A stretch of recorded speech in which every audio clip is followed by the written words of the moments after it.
Kalau saya kebijakan kan, dana dari pajak kendaraan bermotor 100% harus untuk jalan.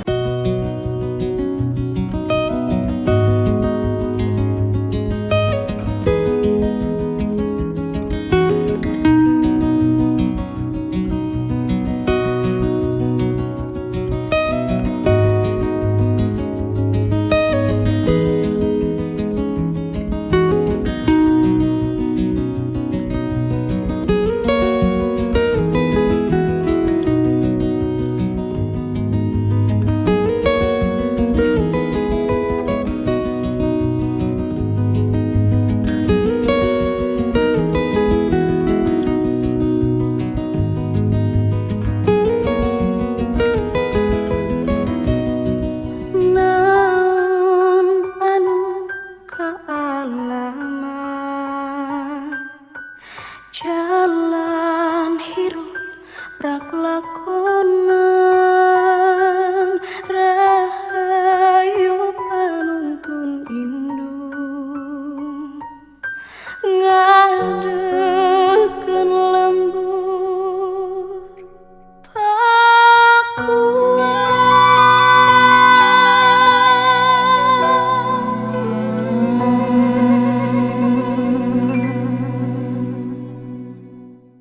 Assalamualaikum warahmatullahi wabarakatuh. Sampurasun.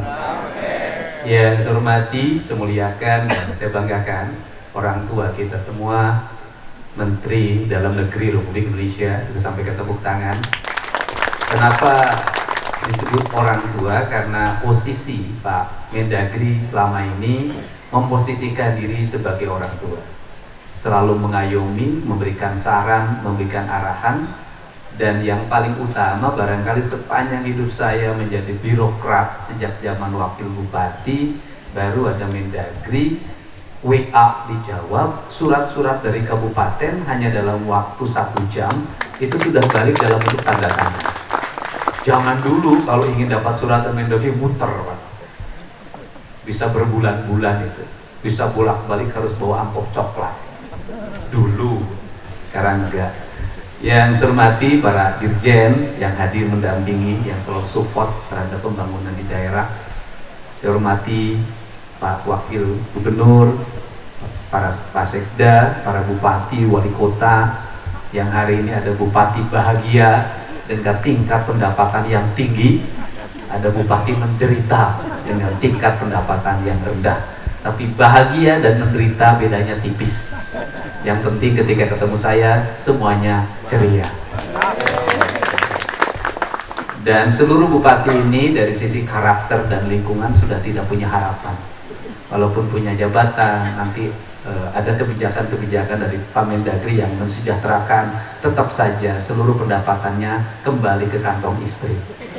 Nah, kalau saya beda, masih terpanjang harapan. AA sudah punya harapan besok, selesai harapannya.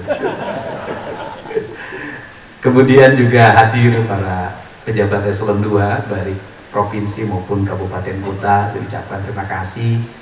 Malam hari ini sebenarnya ada 2 hal.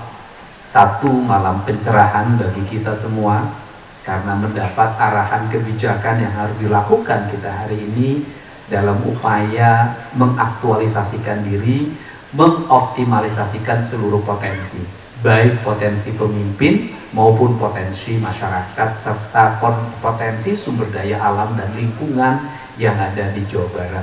Dan kita bisa belajar tadi, ternyata dari seluruh rangkaian pengelolaan keuangan, justru di daerah yang tidak nambang, yang tidak gali, pendapatannya paling tinggi. Selama asing datang berkunjung wisata, uang tidak akan pernah berhenti, dan uangnya dari luar masuk ke dalam. Dan sebenarnya dari sisi obsesi, Jawa Barat itu sangat memungkinkan untuk itu. Pertama, alamnya sangat indah. Yang kedua, penduduknya besar. Yang ketiga, berhimpitan dengan daerah khusus Jakarta. Artinya bahwa kita akan mendapat limpahan rezeki terbesar manakala kita mampu mempoles, mempertahankan sumber daya alamnya tidak dirusak, sawah-sawahnya terbentang dengan hijau, hutan-hutannya terhampar dengan luas, pantai-pantainya berdebur dengan indah, dan industri manufakturnya berjalan. Kita bisa lebih dari Bali sebenarnya, karena Bali tidak punya industri manufaktur. Kita punya industri manufaktur, kita punya alam, kita punya restoran, kita punya perhotelan. Sehingga ketika tadi ada angka-angka yang cukup tipis di wilayah Tasik, Garut, kemudian Kuningan, Majalengka, kemudian Cirebon, Banjar, Pangandaran, kemudian Ciamis, saya selalu memberikan support, termasuk Sukabumi. Nggak usah kecil hati, tanamin pohon yang banyak, kembalikan gunung pada fungsinya, sungai pada fungsinya, aliran airnya mengalir dengan baik, rumah-rumah ditata, bikin branding terhadap berbagai wilayah, kemudian tumbuh industri pariwisata dan karbon, dan itu adalah masa depan. Nah, karbon itu adalah industri masa depan. Untuk itu, mari kita bersama-sama merawat dan menjaga, dan kemudian juga ada siklus. Saya selalu menyampaikan berulang-ulang, tidak akan ada pendapatan yang tinggi sampai bisa ngangkat ASN 9.000 orang di Kabupaten Bekasi kalau tidak mendapat pasokan dari Citarum. Tidak akan ada Citarum kalau tidak ada Gunung Wayang, Gunung Windu, dan seluruh area lingkungan yang baik. Ada kebijakan Pak Mendagri, mudah-mudahan nanti bisa dipandu hari ini. Saya kemarin bertemu dengan perhutani. Saya tanya, Anda nebang pohon hampir nanti 2.000 hektar, dapat duit berapa? Dia jawab, dapat itu 90 miliar Pak Kotor. Oke, tahun 2026 Anda nggak usah nebang. Nanti dihitung, nanti paling jatuhnya di angka bersihnya itu 70. 70 sudah aja Pemda Provinsi mengeluarkan uang untuk membayar pohon yang akan ditebang. Karena bagi saya, membayar pohon yang akan ditebang jauh lebih baik dibanding dengan reboisasi. Kita ini reboisasi dijalankan, belum tentu tumbuh, tapi pohon yang besar ditebangin. Saya ngambil kebijakan hari ini adalah, saya mengidentifikasi daerah catchment area, untuk tidak lagi ada penebangan pohon. Saya cenderung pemerintah provinsi akan membeli pohon itu menjadi pohon abadi.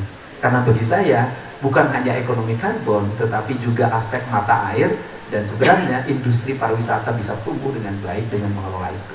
Ini desain yang akan dibuat. Nah, dalam perjalanan desain itu tentunya Gubernur Jawa Barat ini yang banyak bikin tiap hari diomongin, orang nggak pernah berhenti.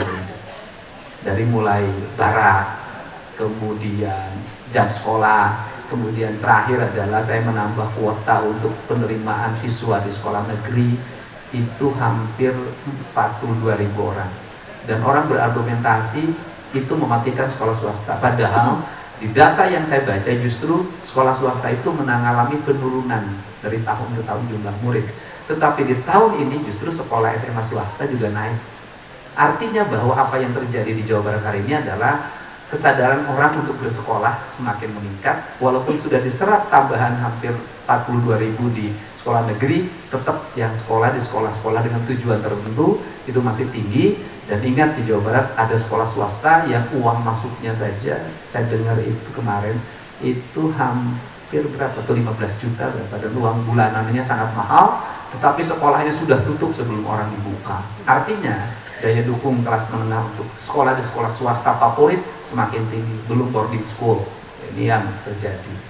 Nah, kemudian pada malam hari ini juga saya melepas anak bujang saya, Maula Akbar, dan saya mengagumi dia sangat luar biasa. Apa yang saya kagumi dari dia? Cintanya benar. Apa yang disebut cintanya benar? Dia menikahi dengan putra Pak Karyoto yang usianya 6 tahun lebih tua dan punya anak 3. Dia katakan, cinta tidak akan pernah memandang dia status punya anak atau tidak. Cinta itu lahir dari hati, dan saya lebih punya cinta dibanding ayah. Itulah jawabannya. Saya sangat luar biasa untuk ukuran anak muda. Saya sangat kagum. Terus yang kedua, ada kemuliaan yang saya dapat, Pak. Karena anak saya itu mengagumi Bapak sejak dulu. Ketika Bapak di Polri, anak saya sangat senang karena sikap-sikap Bapak tentang penegakan nilai-nilai nasionalisme. Nasionalisme itu di tengah, tidak kanan, tidak kiri. Dan sikap itu konsisten saya jalankan. Dan anak saya itu dulu sangat kagum sama Bapak. Kenapa pengen jadi polisi? Karena pengen kayak Pak Tito, itu jawabannya. Tapi cita-cita jadi polisinya kandas, Pak, karena lapak kakinya lurus. Tetapi ternyata Tuhan itu tetap mendengarkan. Akhirnya dia punya mertua polisi bintang 2. Tidak jadi polisi tapi jadi menantu polisi dan menantu jenderal, lebih gagah sebenarnya. Nah kemudian yang berikutnya, anak saya pernah mengalami perjalanan pahit, Pak. Karena pada saat saya pertama jadi bupati di Purwakarta, saya diburu oleh orang. Kemudian anak saya pernah lari dari sekolahnya dan nangis, kemudian memeluk saya karena ada stiker tulisan dicari Dajjal Sunda bernama Deddy Mulyadi. Anak saya menangis. Kemudian, ayah mau dibunuh ya? Saya bilang, enggak, itu tantangan hidup. Anak saya itu mengalami melihat ayahnya dilemparin pakai batu, sehingga dalam dirinya terbangun sikap ingin jadi polisi. Nah, tetapi waktu dan kemudian grup musik ini sudah berjalan sejak tahun 2004 lah. Dan yang menemani keliling itu adalah dia.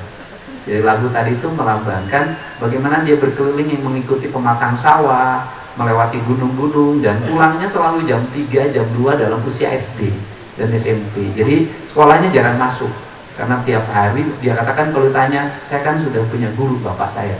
Nah itu keliling kemudian sampai besar sampai sekarang, dan dia tadi suruh sungkem pada 3 orang uak itu, yaitu kakak saya semuanya, karena dia ditinggalkan oleh ibunya sejak usia 2 bulan. Jadi dia yatim. Dan kemudian hari ini saya merasa bahagia karena saya sudah bisa mendidik dan mengantarkan titipan almarhum ibunya, Sri Mulyawati. Dan saya sudah bisa mengantarkan sehingga hari ini dewasa, sudah selesai tugas saya. Tugas saya tinggal satu lagi, yang Sukma Ayu yang tadi menari dengan penuh kebahagiaan karena pagi hari ini dia bisa bersekolah, satu sekolah di sekolah yang dulu pernah saya sekolah. Jadi yang Sukma Ayu tidak sekolah di sekolah unggul, sekolah favorit, dia sekolah di sekolah desa yang ada di sini. Tempat dulu saya sekolah, ruang kelasnya juga sama di situ. Dan dia tadi pulang dalam keadaan sangat bahagia karena bisa dengan teman-temannya bisa bagi makanan dan senang, dan dia cerita tadi pagi sempat pakai uang temennya. Kenapa? Karena saya pantang memberikan jajan, dia tetap pengen jajan, akhirnya pinjam temennya uangnya. Nah ini barangkali perjalanan, dan Pak Mendagri saya tetap memutuskan di sini dalam setiap hari keliling terus. Saya tidak akan pernah berhenti sampai selesai di Jawa Barat. Satu, selesai problem lingkungan. Yang kedua, selesai problem banjir. Yang ketiga, selesai problem kerusakan hutan yang karena 1,2 juta hektar harus segera dikembalikan, di recovery kembali. Dan hari ini kami mohon bantuannya, kami mengembalikan kembali tata ruang karena sudah ada tata ruang yang sangat tersesat dan harus dikembalikan. Dan setiap hari saya menikmati tayangan media sosial, bukan hanya persoalan dikenal saja, tetapi hantaman juga tidak pernah berhenti dalam setiap hari, dan saya menikmati itu semua. Dan saya meyakini bahwa niat yang ikhlas, sikap yang lurus pada akhirnya akan membawa kebahagiaan bagi semua orang. Karena tujuan kepemimpinan bukan hanya soal laju pertumbuhan ekonomi, tetapi juga kebahagiaan masyarakat itu yang utama. Sehingga dan orang Sunda itu harus banyak hiburan. Saya kasih tahu ke teman-teman, kalau ada peringatan hari jadi kabupatennya, bikinlah kegiatan-kegiatan hiburan yang orang datang beribu-ribu, tidak usah dimobilisasi, dia nonton, pulangnya bahagia. Kemudian tukang bakso hidup, tukang soto hidup, tukang sate hidup semua. Dan ini Pak, saya keliling Pak, saya keliling setiap hari Sabtu malam Minggu, saya keliling terus setiap kabupaten. Dan dalam keliling itu selalu ada layanan publik secara terbuka. Kemudian penyanyinya ini sebenarnya ada Budi Cilok, ini penyanyi yang di jalan juga sebenarnya. Terus ada satu lagi penyanyi di bawah jembatan Pasopati. Hari ini sudah bisa meningkat dengan satu pesan saya, ingat loh, kamu hari ini pendapatannya meningkat, jangan pernah kamu tambah istri karena kamu menghina diri saya aja belum, kamu mau nambah. Barangkali itu, semoga bahagia semuanya. Buat AA, jadilah ayah yang baik, karena besok AA sudah menjadi ayah dari 3 anak, dan 3-tiganya adalah anak AA. Nah, dan kemudian mungkin AA nanti nambah lagi satu lagi anak dari AA, dan saya berarti nanti punya 4 cucu. Berarti saya aki. Dengan satu pesan, tidak boleh bilang ayah aki, karena ayah punya hasrat untuk menikah lagi sama gadis. Bilang saja tetap ayah sampai kapanpun. Saya ucapkan terima kasih. Hatur nuhun, selamat menikmati tayangan malam ini karena kita tahu malam ini ada bintang istimewa, penyanyi suaranya luar biasa, Bapak Jenderal Polisi Tito Karnavian. Top itu suaranya, sudahlah kita ini kalah Pak. Assalamualaikum warahmatullahi wabarakatuh. Sampurasun.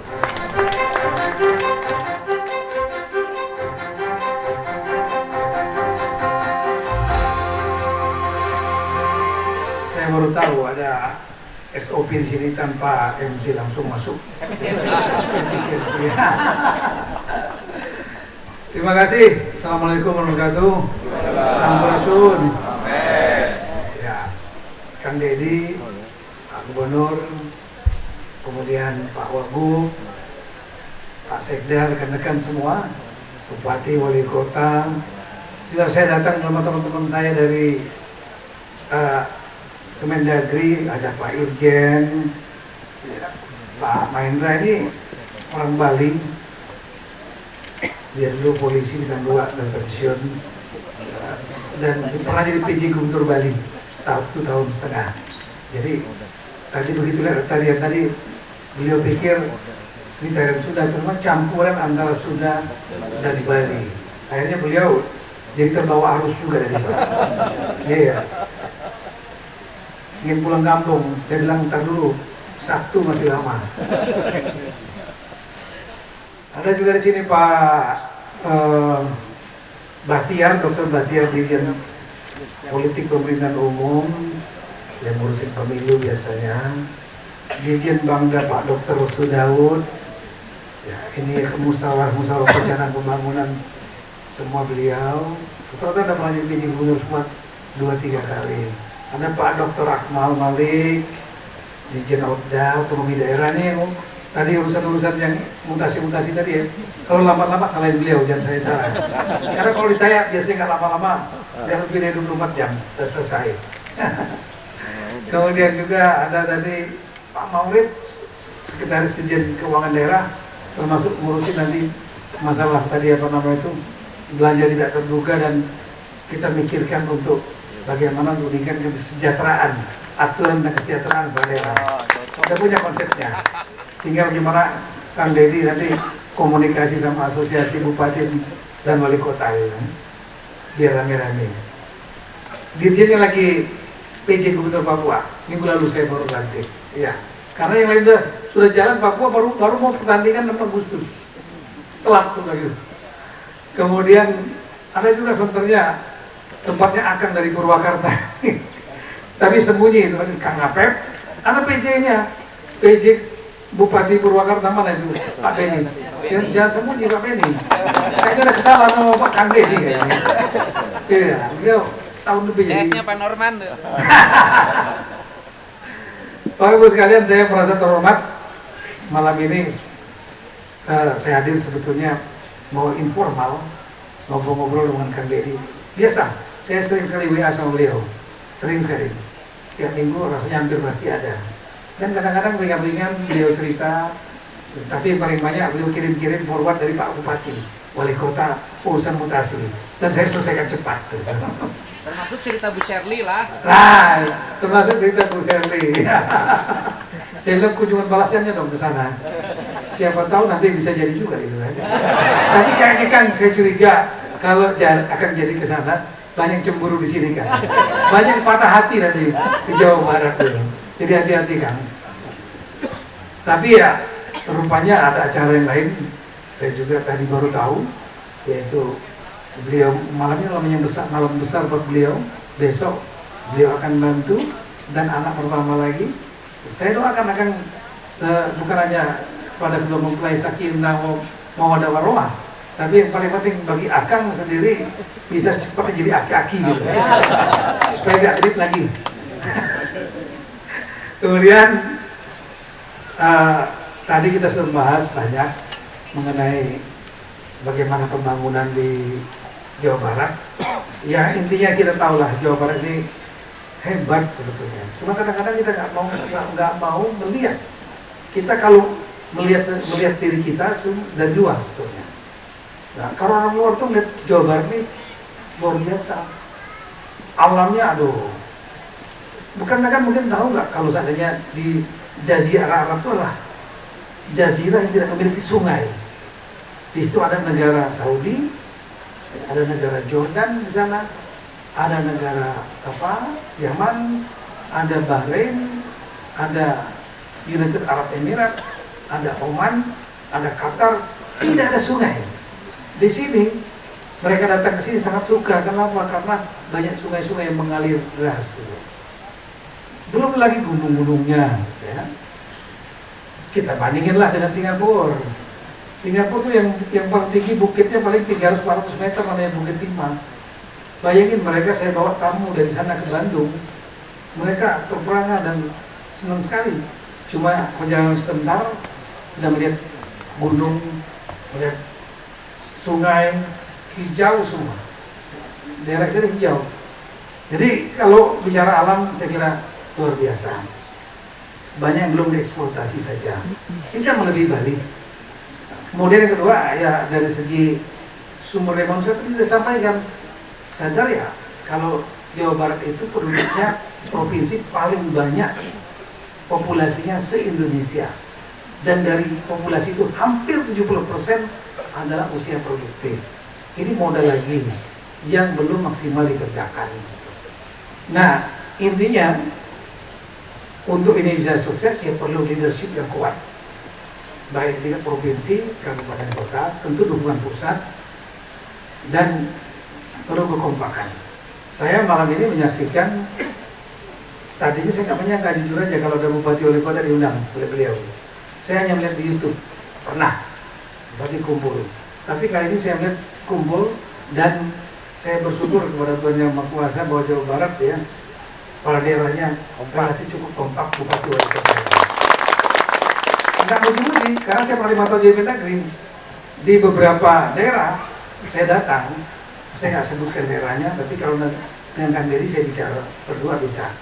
Saya pernah datang, itu udah 1 tahun, 2 tahun, dalam 1 tahun belum tentu ada rapat antara bupati wali kota dan gubernurnya. Betul. Bisa saja gubernurnya nggak pede, sementara dianggap bupatinya, bupati wali kotanya hebat, lebih pintar. Ini nggak pede, ada juga yang begitu. Ada juga yang mungkin karena faktor perbedaan partai politik dan lain.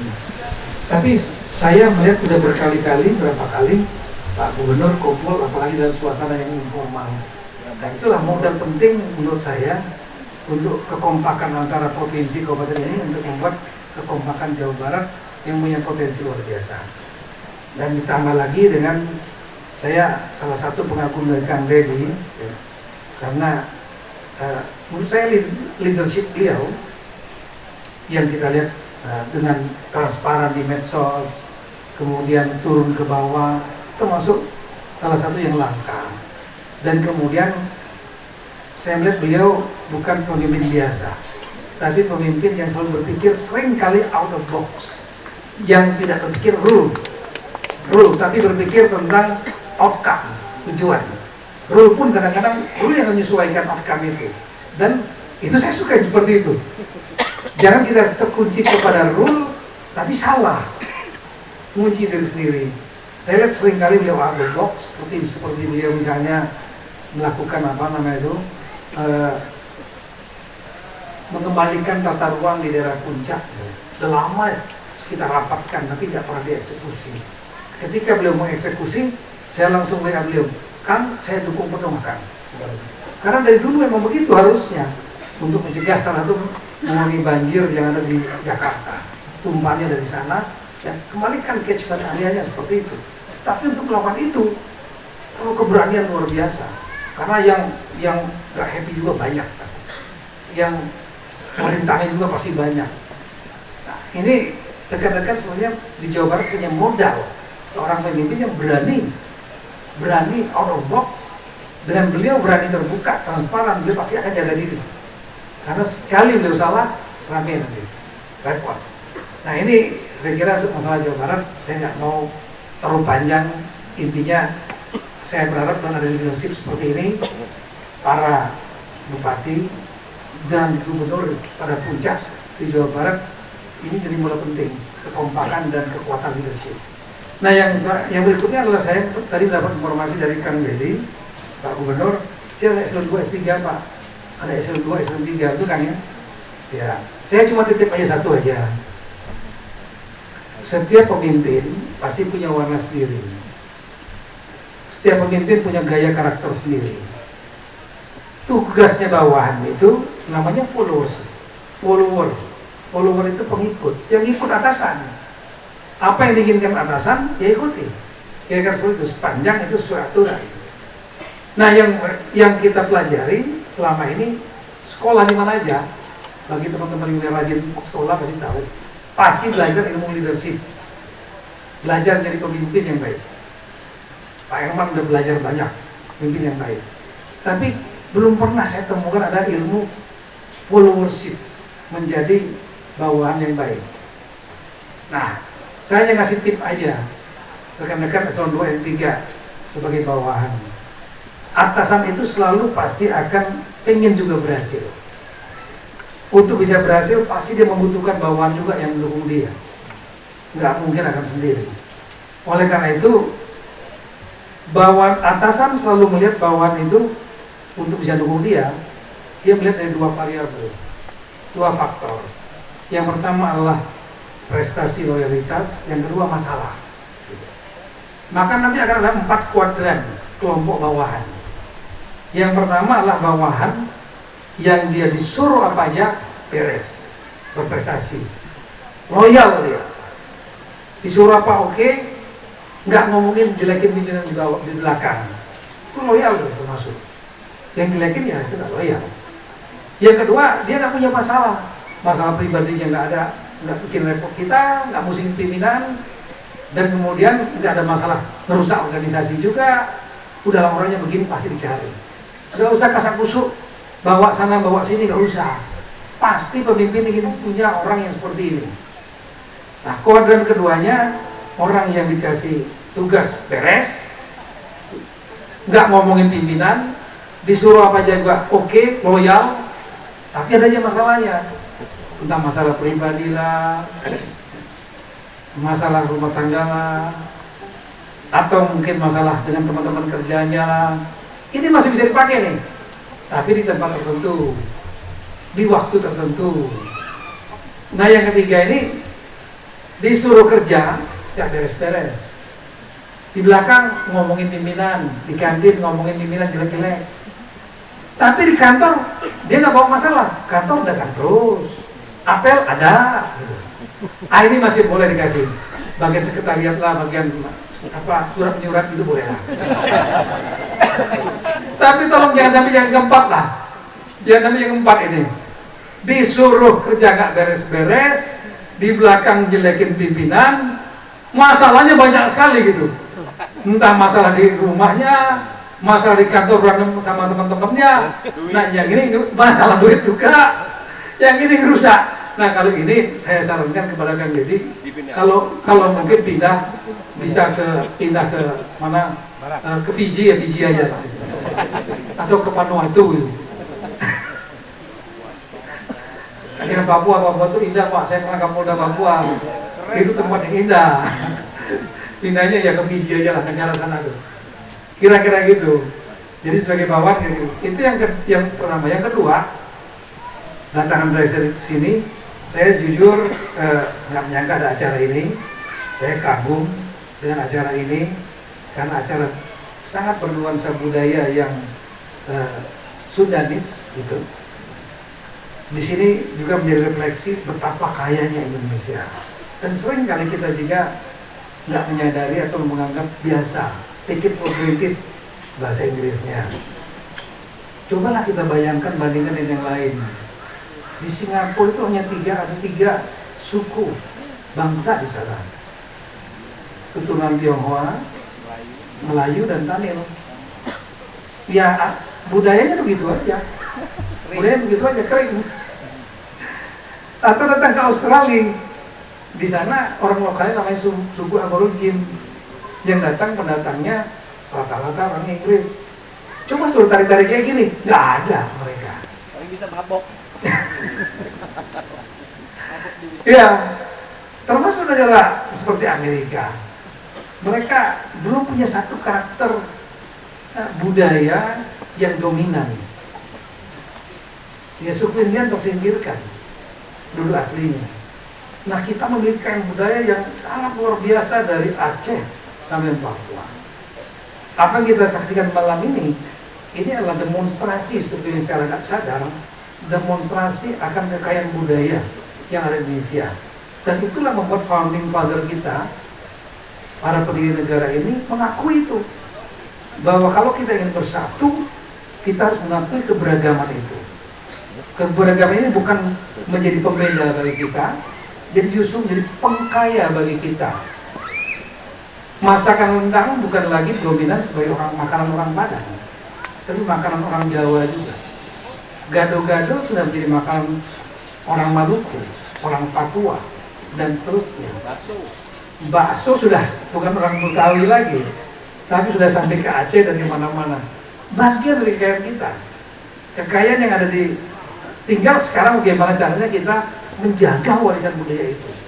Kenapa harus kita jaga? Karena kita akan diterpa dengan badai budaya lain. Ini dalam dunia peta politik dunia kita ini, dunia internasional, ini dunia ini anarki.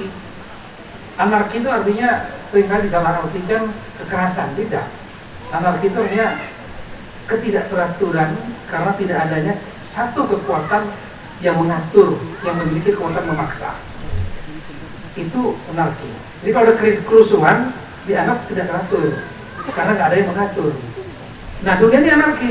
Kenapa? Karena nggak ada presiden dunia, nggak ada raja dunia, yang adalah kepala negara bangsa, entah presiden, prime minister, sultan. Dalam dunia yang anarki ini, maka terjadi pertarungan saling mendominasi.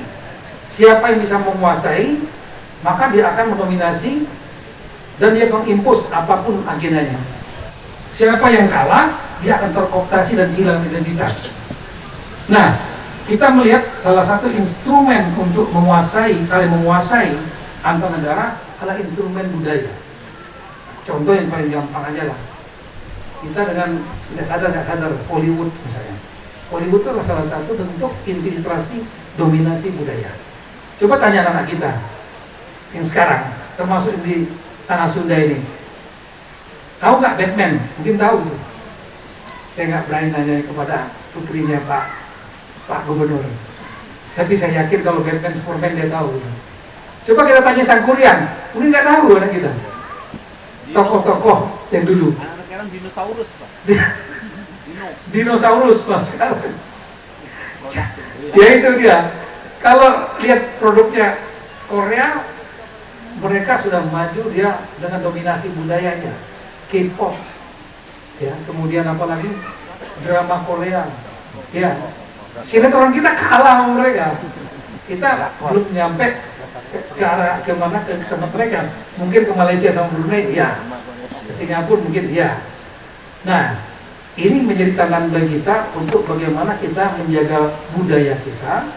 Dan saya kali ini tadi Pak Deddy cerita bagaimana musik ini 20 tahun dibina oleh beliau, tarian juga, kelompok penari juga dibina lama oleh beliau.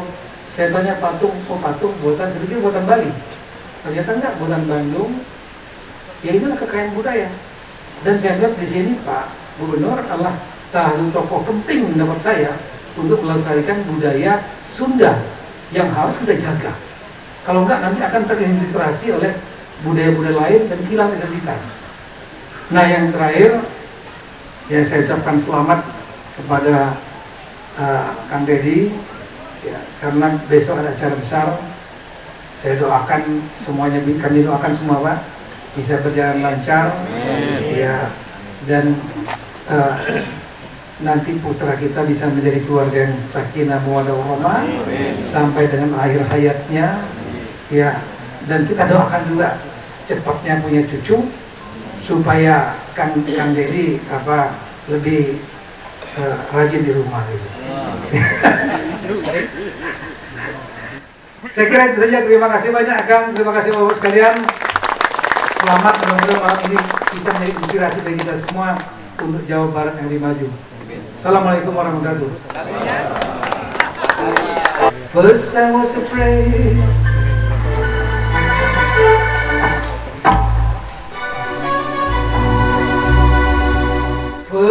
I was afraid, I was petrified, kept thinking I could never live without you by my side. Then I spent so many nights thinking how you did wrong, I was wrong. And I learned how to get along.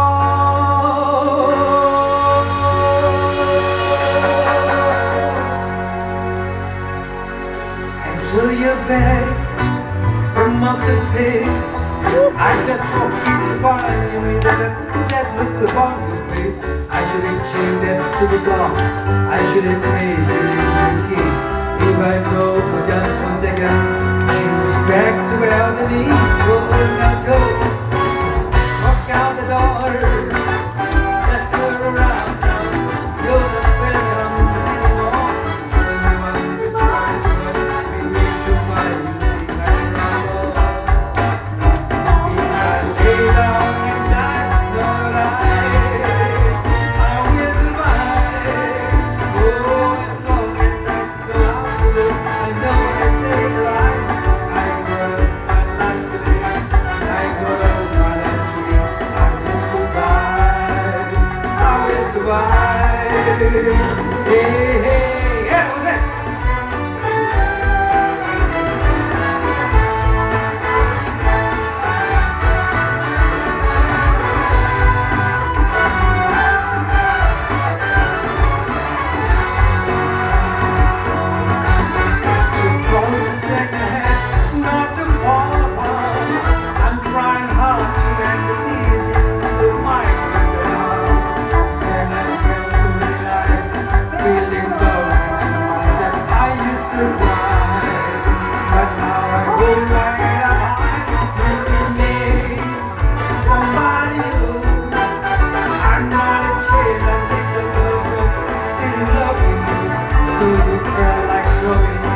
Just expect me to be.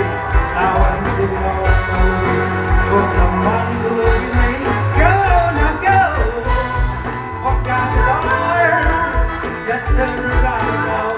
You're not welcome anymore. You're the one to try to hurt me goodbye. You think that's wrong?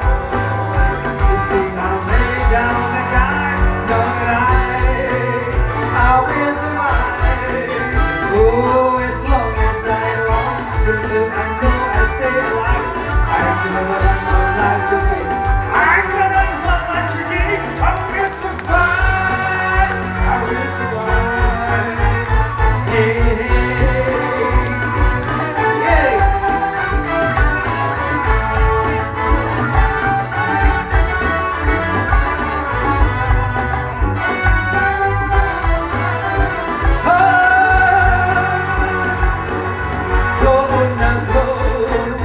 Walk out the door, just turn around now. You're the